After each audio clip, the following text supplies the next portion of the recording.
할렐루야. 지금 우리는 사순절 기간을 보내고 있습니다. 사순절 기간은 고난주간을 포함해서 부활주일 전까지 40일 기간을 가리킵니다.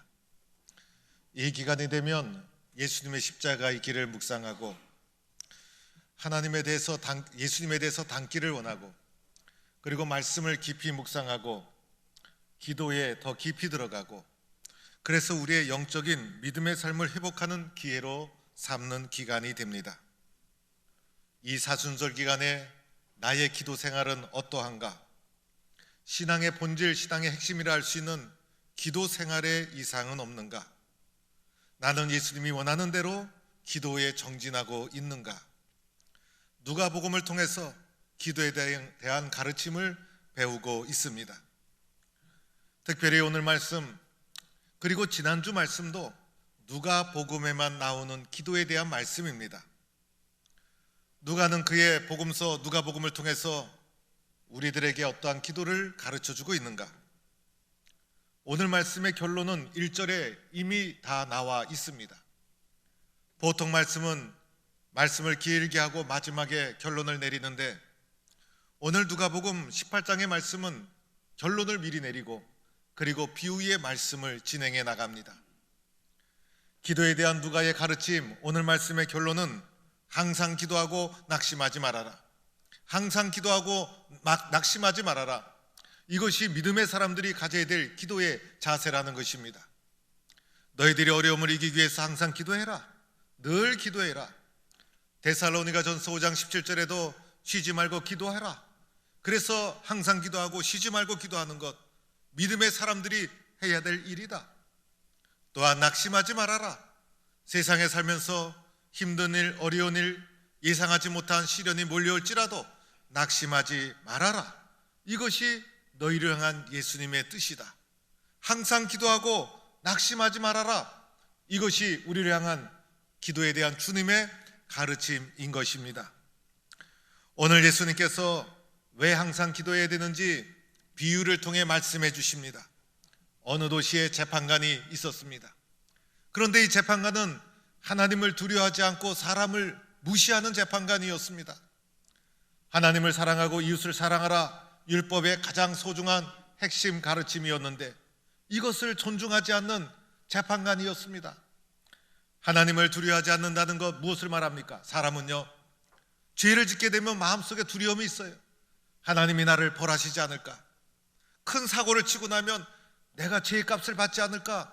마음속에 두려움을 가지게 됩니다. 그리고 사람의 마음속에는 양심이라는 것이 있어서 양심이 작동하기 시작합니다. 그런데 오늘 이 재판관은 그런 것이 없었다는 거예요. 양심의 가책도 없었고 하나님에 대한 두려움도 없었고 자신이 하나님이었고, 그래서 아주 교만한 사람, 이 사람이 오늘 나오는 재판관이었습니다. 또한 이 재판관은 사람을 무시했다는 것입니다. 이웃에 대한 배려가 없었어요. 자기만 아는 자기 중심적인 이기적인 사람이었어요. 아무리 독하고 악한 사람도 자기가 좋아하는 사람이 있고 좋아하는 사람에게는 사랑을 베풀 줄 아는 것이에요.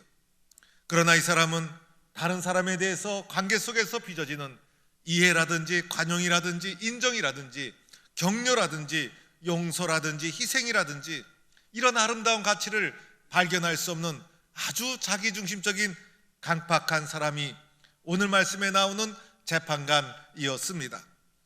아마 이 재판관은 악한 판결을 이미 오랫동안 내려왔을 거예요.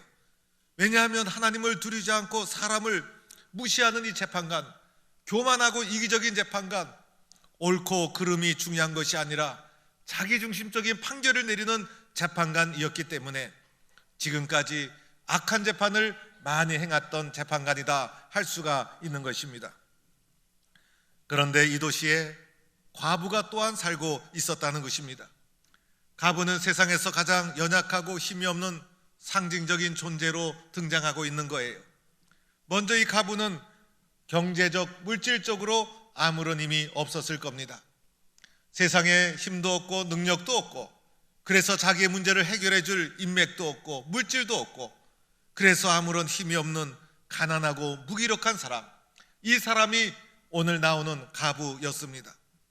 또한 가부는 육체적으로 정서적으로 건강하지 못했을 것입니다.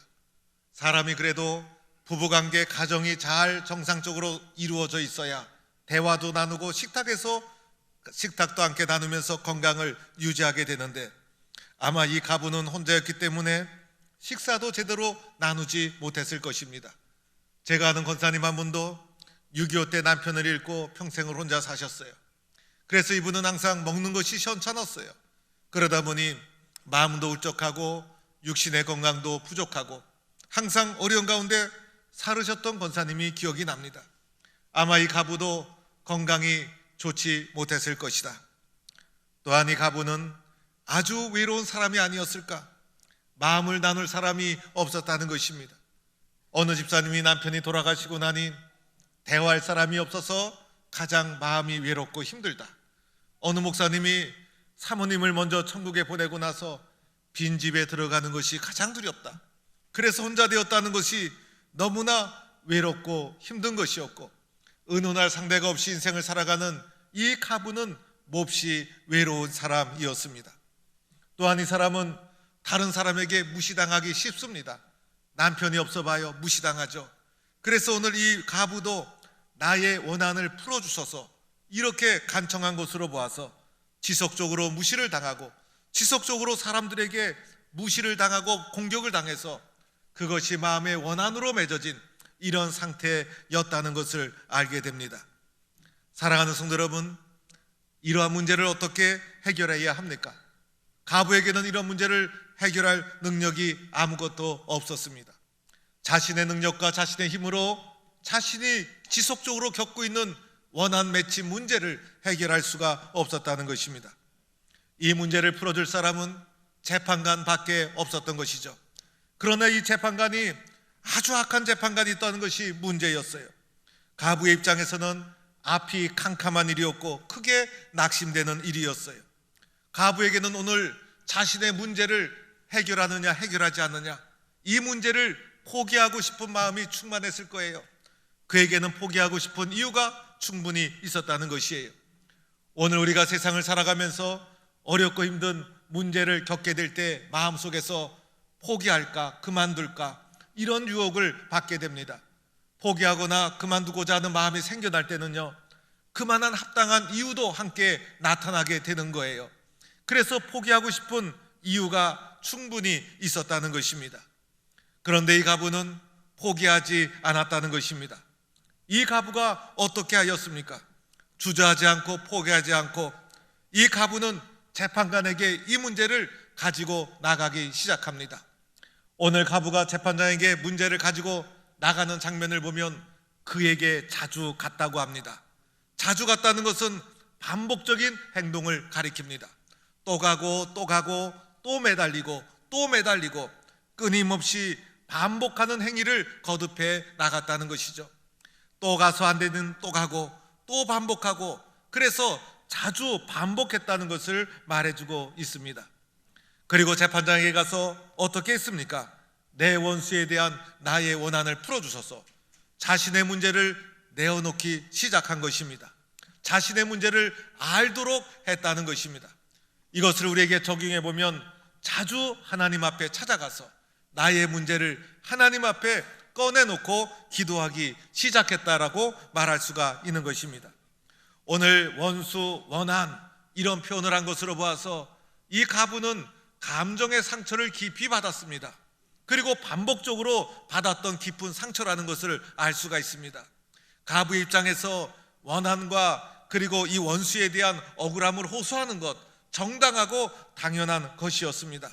그러나 이것을 정당함에도 불구하고 가만히 가지고 있으면 이 문제는 누가 해결해 주지 않습니다. 가부의 억울함을 말하지 않으면 누가 알 수가 있겠습니까? 우리가 하나님 앞에 기도하지 않으면 내 문제를 누가 알아주겠습니까? 내 문제를 어떻게 해결할 수가 있습니까? 기도하지 않으면 아무 일도 일어나지 않는 것이고, 자주 찾아가지 않으면 누구도 그 문제를 알 수가 없었다는 것입니다. 그래서 가부는 재판장에게 반복해서 찾아가서 자신의 문제를 내어놓기 시작한 것입니다. 이 가부가 자주 찾아오자 재판장의 반응이 어떠했습니까? 재판장이 얼마 동안 듣지 않았다 이렇게 기록합니다. 이것은 당연한 일입니다. 가부가 찾아와서 매달릴 때 이 재판장이 누구였습니까? 사람을 무시하는 재판장. 그래서 가부가 찾아왔을 때 들어주지도 않고 만나주지도 않고 그의 요구를 들어주지도 않고 무시하기가 일쑤였을 것입니다. 아마 가부가 저쪽에서 찾아오는 것을 보이면 아마 재판장은 사람을 보내서 못 오게 막기도 했을 것입니다. 얼마 동안 계속해서 가부의 간청을 들어주지 않은 것이죠. 그러나 시간이 지나면서 놀랍게도 이 악한 재판관의 마음이 서서히 바뀌기 시작합니다. 바뀌는 이유가 나를 번거롭게 하니, 역시 이 재판관이 사람을 무시하는 이기적인 재판관이어서 마음이 바뀌는 동기도 자기중심적이었어요. 가부의 억울함을 듣고 옳다 정당하다 이런 판결을 내린 것이 아니었어요. 계속해서 나를 찾아오니 번거롭다는 것이었어요. 여기서 말하는 번거롭다는 것은 계속해서 맞아서 고통을 주게 되다, 계속해서 맞아서 멍이 들다 이런 의미가 있는 것입니다. 스포츠 중에 아주 그 뭐라고 할까 치열하고 그 격투기 있지 않습니까? 격투기에서도 보면 서로 치고받다 보면 피도 흘리고 또 찢어지기도 하고 멍이 들기도 하고 그런 일이 일어나듯이 가부가 재판관에게 찾아가서 계속해서 반복적으로 기도로 두들기고 계속 찾아가서 멍이 들도록 하였다, 이런 의미가 이 속에 담겨 있는 것입니다. 마침내 재판관이 어떻게 했습니까?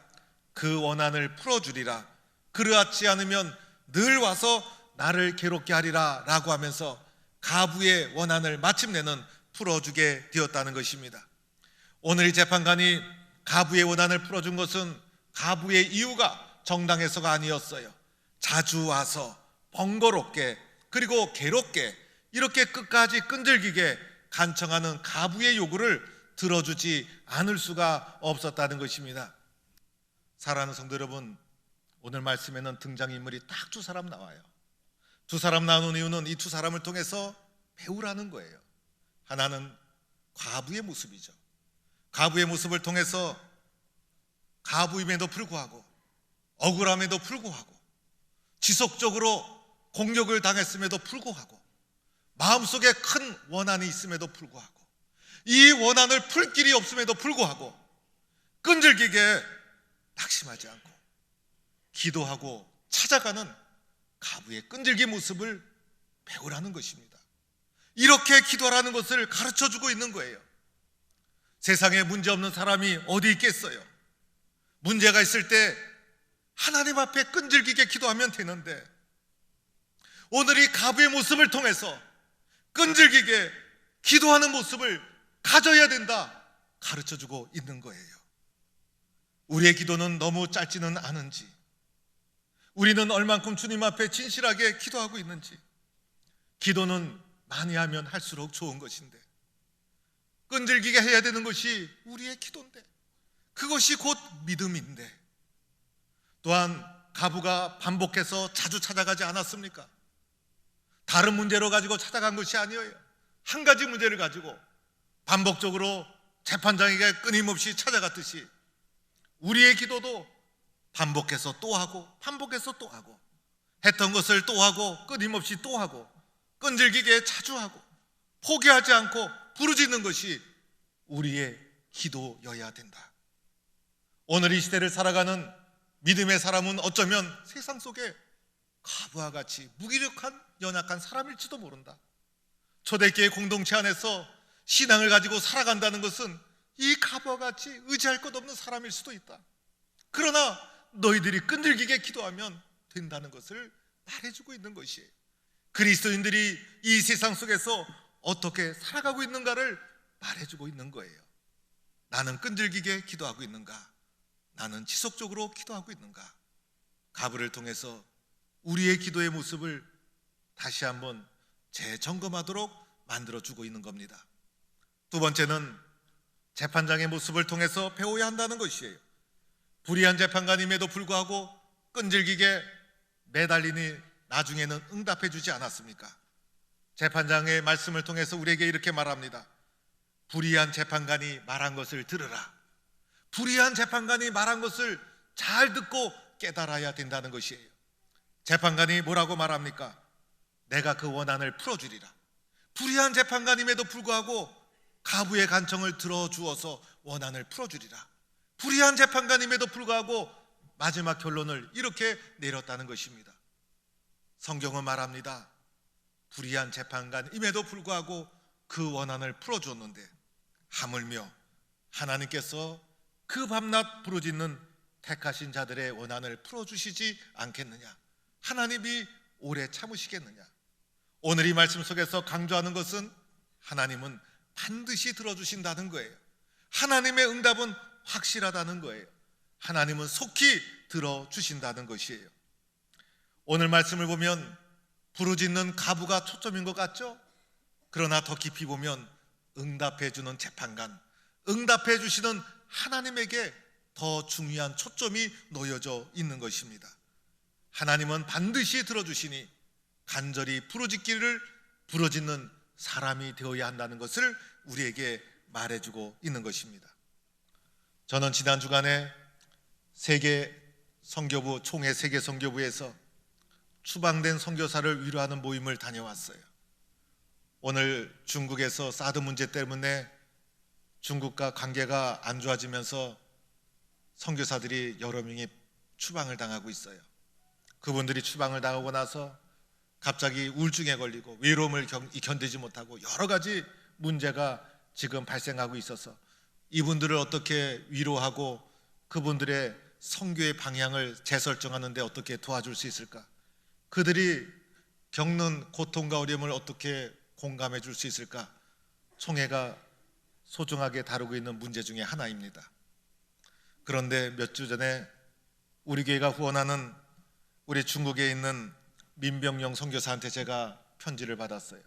선교 보고를 쭉 해나가면서 그동안 있었던 일을 기록해 놓은 글이었어요. 민병영 선교사가 작년 12월에 공안이 호출을 해서 만났다는 거예요. 그곳에서 선교를 하면서 중국 사회에 여러 가지 봉사를 하면서 공안과의 관계가 좋았다는 거예요. 그런데 공안이 부르더니 이곳에서 선교하는 선교사들의 명단을 제공해 달라고 하더라는 거예요. 그래서 그 명단을 제공해 줄 수 없어서 나는 아무것도 모릅니다라고 아주 완곡하게 부드럽게 사양을 하고 모른다고 대답했다는 거예요. 그랬더니 돌아오는 8월 달이 비자가 만료인데 비자를 재발받을 수 없다고 공안이 통보를 했더라는 거예요. 그러면서 목사님, 8월 달에 비자가 재발을 받아야 계속 선교할 수 있는데 비자가 나오지 않으면 모든 것을 철수하고 한국으로 돌아갈 수밖에 없습니다. 10년 이상 중국 땅에 선교를 한다고 작은 공동체를 꾸며 버텼는데 지금 저도 앞길이 막막합니다. 우리 공동체 교인들은 충격을 받았습니다. 앞이 보이지 않습니다. 비자가 나오지 않으면 철수해야 되는데 어떻게 해결해야 될지 길이 보이지 않습니다. 그러면서 편지의 말미에 목사님, 저를 위해서 간절히 기도해 주세요. 힘이 없습니다. 능력이 없습니다. 이 문제를 어떻게 해결해야 될지 깜깜합니다. 제가 소명이 있어서 중국 땅에 와서 선교를 하는데 여기서 추방당하면 저는 아무것도 아닙니다. 선교를 계속할 수 있도록 기도해 주세요. 간절하게 기도를 호소하는 그 보고서를 읽으면서 저도 마음이 아파서 함께 기도하지 않을 수가 없었습니다. 사랑하는 성도 여러분, 우리는 끈질기게 기도하면 전능하신 하나님께서 다 응답해 주실 줄로 믿습니다. 낙심하지 않고 포기하지 않고 우리의 삶에 어떠한 문제가 부닥치더라도 끈질기게 응답해 주신다는 하나님에 대한 믿음을 가지고 주님 앞에 기도하는 것입니다.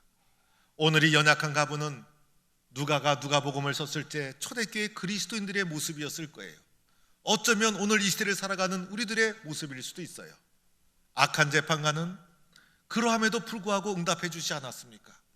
오늘 우리가 하나님 앞에 간절히 기도해서 오늘의 문제와 오늘의 상황을 하나님 안에서 응답받고 해결해 나가는 끈질긴 믿음의 사람이 되기를 주의 이름으로 간절히 축원합니다.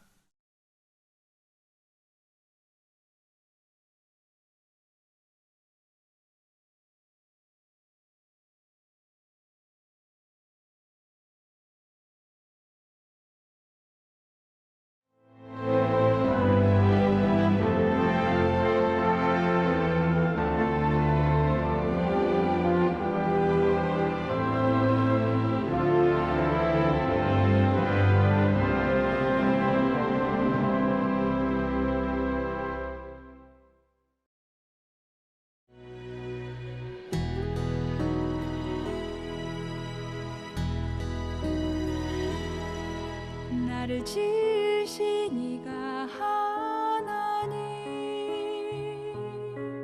나를 부르신 이가 하나님, 나를 보내신 이도 하나님, 나의 나 된 것은 다 하나님 은혜라.